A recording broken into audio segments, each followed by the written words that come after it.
Happy holidays, and welcome to another episode of Hashtag Houston Healthcast, a podcast powered by Houston Healthcare as part of our Hashtag Houston Healthy initiative. On Hashtag Houston Healthcast, my guests and I offer healthcare advice, news, tips, and updates with the goal of helping the people of Houston County, Georgia, and beyond live a more Hashtag Houston Healthy lifestyle. We've come to the last episode of the year, and Christmas is just around the corner, which means many of us are hitting the road, taking to the skies, or getting ready to settle in for the holidays. So, in the spirit of the season, we'll be talking about holiday health and safety, how you and your little ones can stay happy, healthy, and safe while traveling and enjoying the company of family and friends this year. With me today is Dr. Iguobadia. How you doing today? I'm fine, thank you, Derek. Thank you And so much for having me. Thank you. And Dr. Iguobadia is our Chief of Pediatrics here at Houston Healthcare. Thank you for coming on the podcast with me today. Thank you. Before we get into the topic we're here to discuss, I typically like to introduce our listeners a little bit to our guests. So let's spend some time talking about you. How long have you been a pediatrician? I have been a pediatrician for about 10 years now. So graduated medical school, and then I started with my residency and completed my residency at Children's Hospital in Macon, Georgia. And then I moved here, Warner Robins, Houston County area, in 2017 at Lifeguard Pediatrics. So I've been there since. Awesome. And how many of those years have you spent working with Houston Healthcare? Since 2017. 2017. So about 6 years now.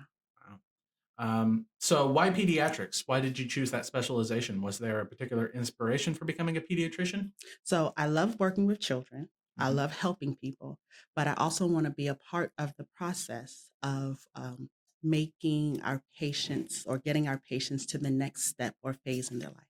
I feel that every adult, every community member has a responsibility of working with kids, helping the children to get to their potentials. So I wanted to be a part of that process. And in order to do that, I enjoy working with kids. And so I picked the field of medicine and being a pediatrician. That's beautiful. That's Thank beautiful. you. Given that inspiration, was there any particular moment in your childhood or in your formative years, any particular person that kind of made that inspiration happen for you? I have a very dear aunt to me. She is my pediatrician, or I call her my pediatrician. And she's a pediatrician in Upper Atlanta, and she actually owns a practice back home in Nigeria. So she is my inspiration of making sure that I do great for my patients, do great for my community as well. And my parents, they always want to make sure that whatever I do in life, do the best at it. Be the best at it. Try to help another person, help your community, help your family, and helping others. So those are my inspirations there. Absolutely. That's a good answer. And it sounds like she's a continuing driving force in your life, Yes. your aunt. Yes. So let's talk a little bit at the topic. The holidays are a time of joy and celebration, but far too often it can end with a trip to the doctor's office with a new illness, maybe even a trip to the emergency room because a new toy went awry. Keeping our little ones out of harm's way is a full-time job that only increases in difficulty around the holidays. Dr. Iguobadia, with this in mind, let's start off by talking about the respiratory illnesses that we see this time of year. In a previous podcast, Dr. Jacinta Tran, and I discussed some of those common respiratory illnesses that we see a lot around this time of year. COVID, flu, RSV are on the rise. Are there any other common illnesses you see around this season, specifically in children? So specifically in children, RSV, we're seeing lots of cases of RSV. Typically, it starts off with just a runny nose, cough, and some congestion. And shortly after, we can have difficulty with breathing, shortness of breath, using our inspiratory muscles, or working hard to breathe. Now, it is an illness that we would see in children under the age of 1, but this year, this season in particular, we've seen it in a little bit older children, 2, 3, even 5 years of age, and then some older adults. They might also have some respiratory symptoms. So what we would think is a cold, if it's lasting more than 2 or 3 days, or we're having shortness of breath, we always say, make sure you get it checked out. Okay. So what kind of dangers are there to children, specifically children who are not yet fully vaccinated, in contracting these diseases, RSV? during family gatherings? So RSV is spread through contact. So as a child has runny nose or some congestion, we're cleaning the nose, but we're not washing our hands. We're touching other things in the child's room or in the home, and that's how it could be spread to other family members, in particular other adults or other children. And then we have multiple people having this upper respiratory cold-like symptoms. So in children under the age of 6 months of age, we would have the runny nose, congestion, shortness of breath, wheezing episodes, bronchiolitis. And so by the time we get into the office, sometimes we have to do breathing treatments, or if the breathing treatments are not sufficient, we might have to be hospitalized or have to go to the ICU. With RSV, since it is a viral infection, it can last for about 7 to 10 days. But during that time, we want to make sure that we are responding properly to treatment and reducing the spread to others. Right. And the less common known, but I have heard about it too, the older population contracting RSV, Mhm. the aging population 65 and above. Um, it's a disease that not many people think of Mhm. being something that you should worry about at that age, but it is something that is happening. So what kind of symptoms and severities do we see in that population of people? So definitely severe cough, wheezing, shortness of breath. Often older populations, they might have other comorbidities, diabetes, COPD, high blood pressure, and something is just not right. I have a cough, but it's not like my typical cough. So we always want to make sure as the holidays are coming around, we get checked out before we start hanging out with our loved ones so that we're not spreading any other illnesses around. Right. And I believe that RSV has a vaccine that's fairly new that's come Yes, out. yes, there is a vaccine for RSV and it is approved for children since it's by weight, 11 pounds and older. Okay. So making sure that we contact our pediatrician's office to see if it's available for our child. Right. And also, if you are an older person with children in your family coming around, it might not be a bad idea to get a vaccine as well. Correct. We do have vaccines for adults too. Okay. Awesome. So what about travel? Um, can we minimize risk when we have to fly or cover long distances to see the ones we love? And if so, how can we do that? So when we are on long car trips, we want to make sure that we are comfortable in the car. So often the children are wearing a seatbelt or they're in their car seat. So we want to take off the jacket so that they fit properly inside of the car seat. When we are wearing a jacket in the car seat, it leaves extra space. And the car seat belts are not fastened appropriately in case that there is a car accident. So we want to make sure once we're getting into the car, we take off our coat and we sit firmly with the car seat, the 5-point harness car seat.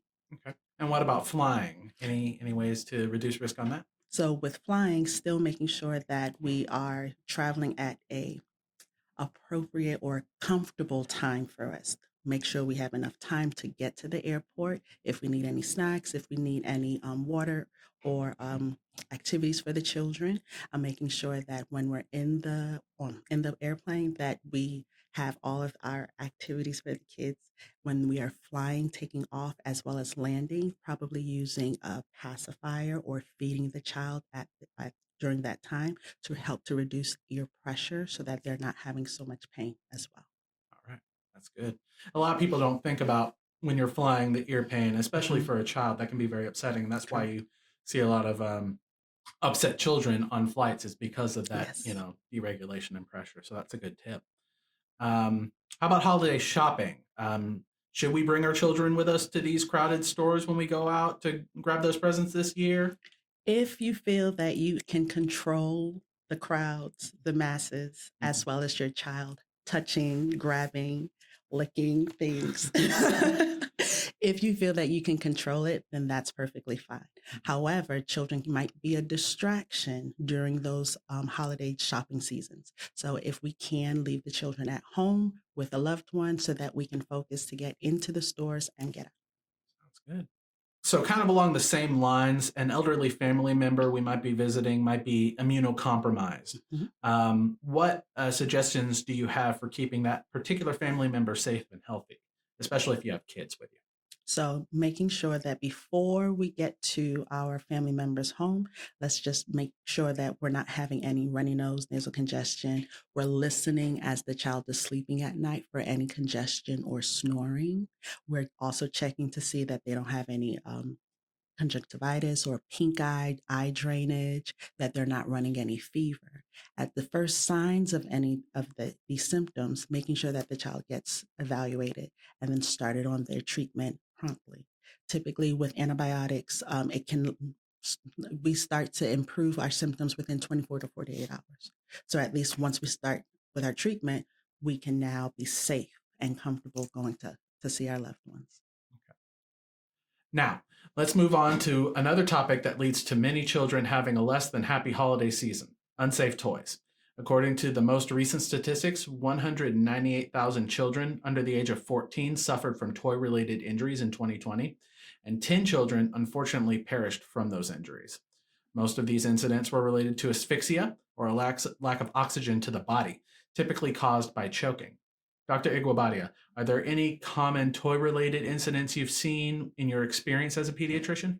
Not so far in my experience as a pediatrician, but we always want to make sure that when we're buying toys, these are age appropriate toys, perfect for their growth and development.